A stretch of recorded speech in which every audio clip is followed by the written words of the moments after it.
Kukui'ula Club started in 2006. It came about with the help of a gentleman named Dick Holtzman, who was the project manager at Kukui'ula Development. This is the Mike Balik Memorial. Like so many of you that I know, Mike Balik was a fireball. He's just full of energy, kind of crazy, super fun.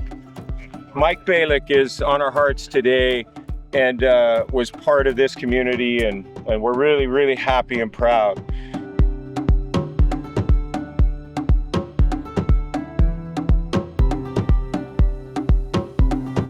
Last month, we got a long-term lease from Kukui'ula, so now the club is here to stay, which is great. It's in an area that there's a lot of affluent people here, so getting funding for the thing projects has not been hard. I think getting the paddlers have been the harder task.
It's about culture, it's about family, it's about ohana. People come here and you hear aloha, what exactly does that mean?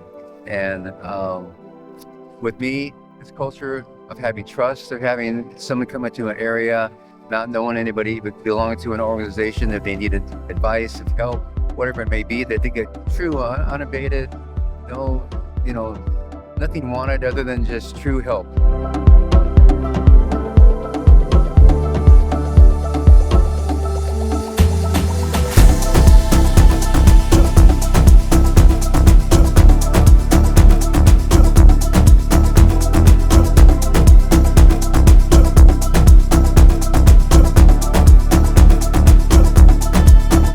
When we were coming to the ending of the race, when we listened to the coaches meeting, we had heard that the race would end at Lo'wailoa, that we would go to Lo'wailoa and then we would sprint it coming back in. We saw the escort boat and we assumed that we were going straight, and then everybody kind of stopped. It's like, why are people stopping? We're supposed to keep going, because that's what we heard. So anyhow, we're all kind of confused, and then Kaiola next to us, I heard Mitzi go, no, they said to go in and that we're not doing that part. It's the men's course. So we went ahead and turned in, but it was a little bit confusing just because we heard one thing and the escort boat told us a different thing. So what happened is the front escort boat turned in, which I thought was a little bit odd. So he should be in front of the lead canoe. And so we just kept going. I saw that Dorito and we were, they told us in the meeting, but the canoes behind us kept yelling for us to stop. And when I turned around, their paddles were they had stopped and they were turned in. They said, you got to turn in. So someone I heard told them, the escort boat, to turn in. I don't know why that happened, so we followed suit. And maybe we should have just kept going because we were reporting live.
culture of this island that along with just the fun of doing that, there's a responsibility of passing on to your friends and the community.